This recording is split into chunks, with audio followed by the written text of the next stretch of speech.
Guys, in this video, we're going to be talking through my top 5 port of calls. Stay tuned for more.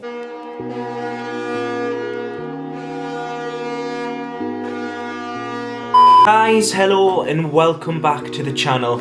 Firstly, I just want to start off by saying thank you so much for the support on the previous video that came out last Monday. I can't thank you enough, and that's the reason why I've been getting asked this for quite a while, and I thought, you know what, because you guys were so supportive in the last video, let's get another one out. So in this video, we're going to be discussing my top 5 port of calls. And with that, I don't just want to like rattle off, you know, X, Y, and Z. I want to like go through the reason why, and I'm gonna like, and I've got my book here as well, I've got my diary, because I really want to like make sure like we get this nailed this week. We're gonna be rating the port of calls on 2 things.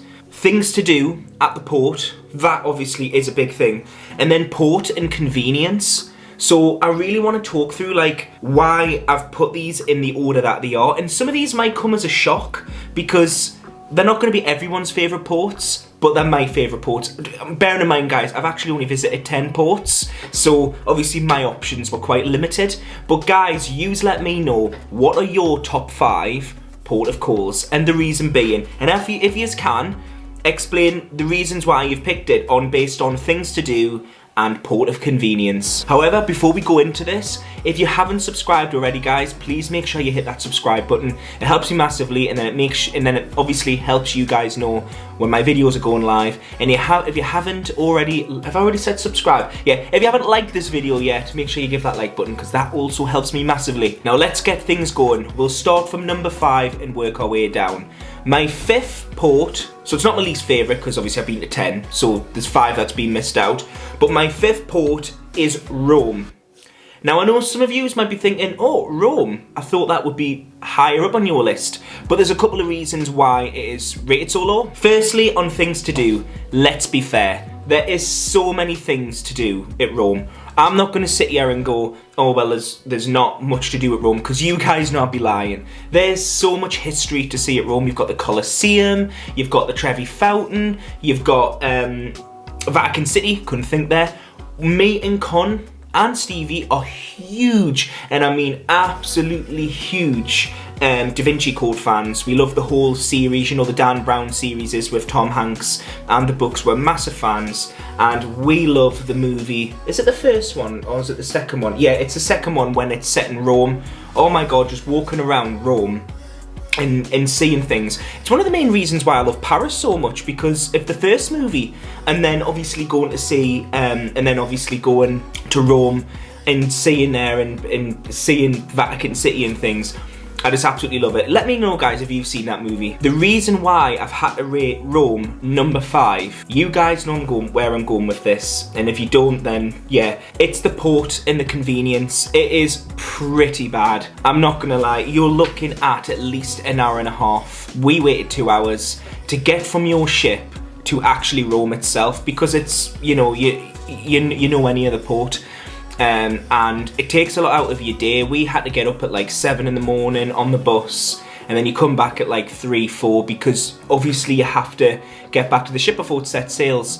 So that is a huge downfall for me, for Rome, and that's why I've had to put it number 5.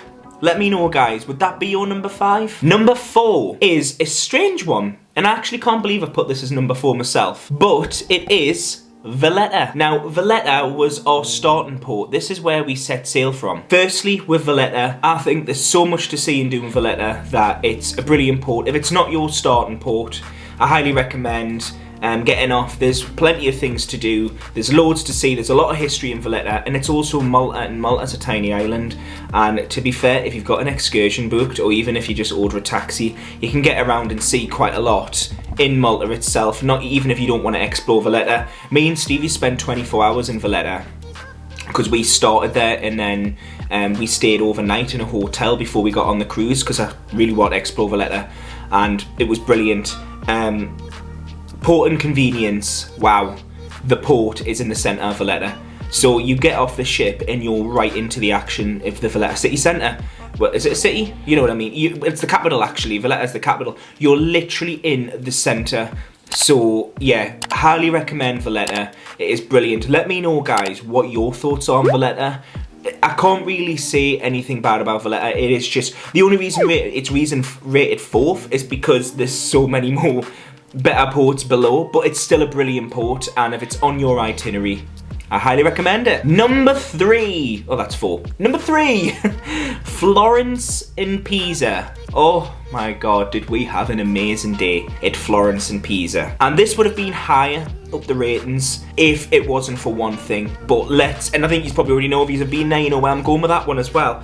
But with Florence and Pisa, first of all, things to do. Wow. First of all, you've got Pisa, and you've got the Leaning Tower, you've got all that there. Then you've got Florence, which is a bit of a drive. It's not that close, it is a bit of a drive, but you've literally, especially if you do a P&O excursion or an excursion with your cruise company, generally you'll visit both ports if that's what you want to do. And oh my god, there was so much to do. We spent like 2 hours in Pisa, and then we spent like 5 hours in Florence. One of my favourite days of the cruise, one of my most memorable days. And there's only one, well, first of all, things to do. I've already explained, there's loads of things to do.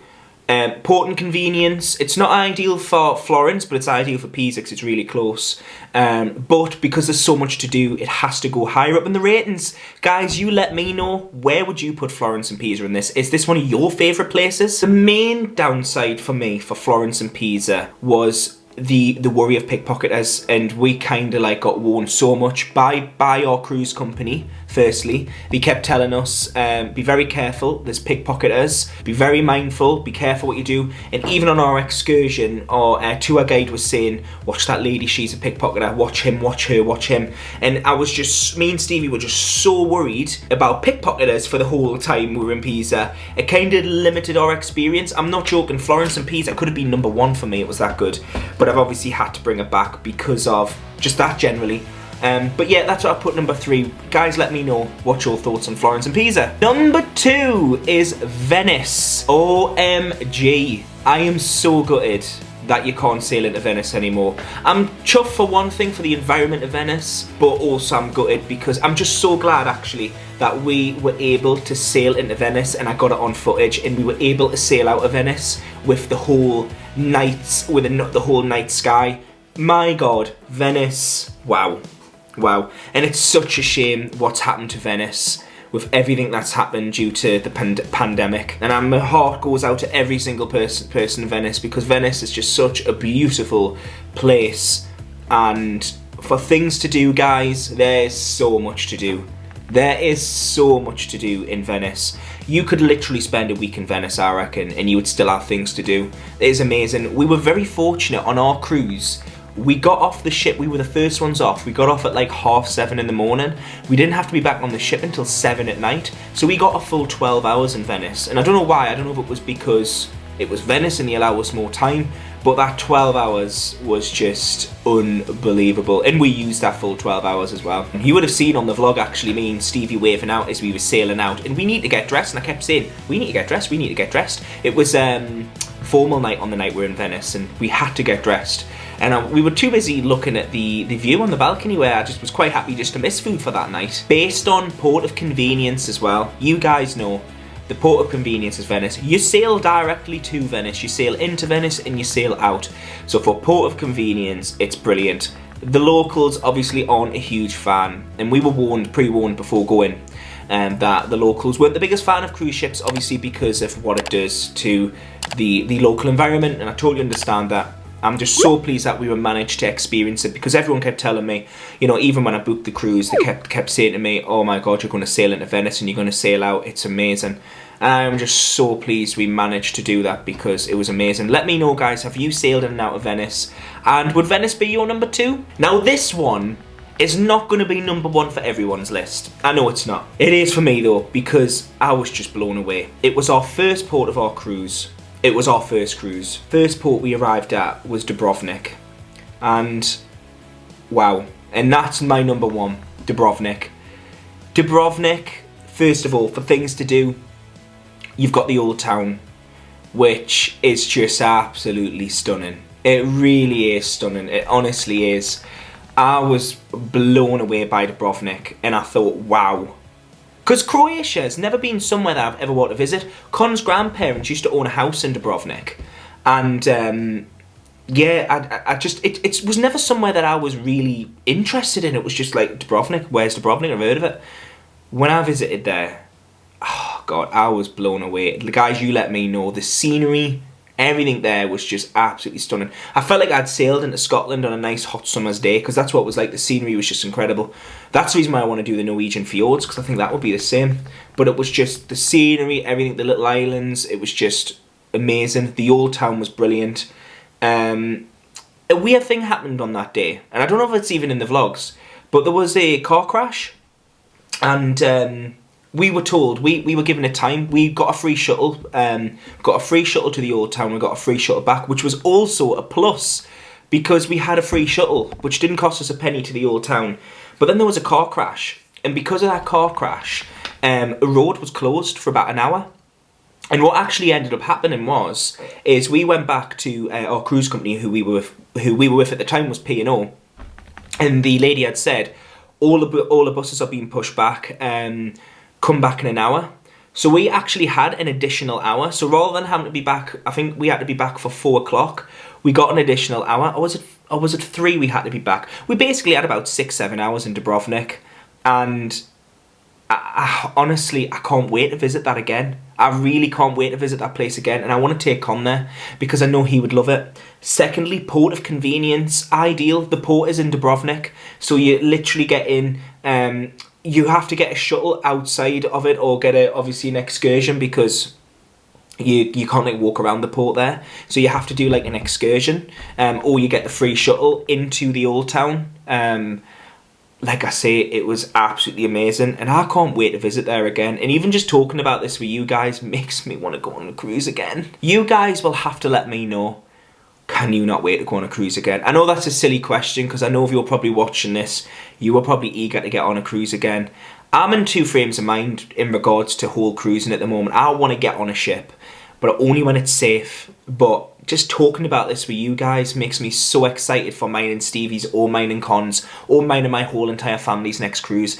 I have my uncle, my Con's family, my mum, Stevie, quite a lot of my friends, all very excited for a cruise in the future, and I just can't wait to be able to cruise again. It's just going to be so exciting. I tell you, when I get foot on that next ship, that whatever ship it is, even if it's a little one, I am honestly going to ravish in every single moment and not take it for granted. The next time I see a cheap cruise deal, there's no way in hell I'm going to say, oh, well, I'm going next year. I am frigging going to book it, because honestly, there was such a cheap deal in February, There was a really cheap deal for the Oceania sailing around. I think it was the Canary Islands. It was really cheap. It was like 700 quid for an inside cabin in February. This was before the pandemic, obviously. And I said, nah, because I'm going in May. I'll not go on that. Obviously I couldn't really afford it, but I really wished I had just done it and just went. Because, yeah. Let me know, guys, can you not wait? What's your thoughts on everything, and what is your top 5? Like, what is your top 5? I'm so interested to hear. And thank you so much for all the lovely comments on last week's video as well. Right, guys, I'm going to call it there. Thank you so much for all the support. Like, I'll say this again. If you've liked this video, make sure you smash that like button. And if you haven't subscribed already, smash that subscribe button. It helps me out so much, and I really, really do appreciate all your support. Honestly, the cruise community and the Disney community on here are just incredible, and I can't thank you enough. And yeah, I can't wait to meet you all. I can't wait to cruise again. Anyway, guys, enjoy your week, and I'll see you in the next video. Why is my light flashing? Oh, God knows. See you soon, guys. Bye.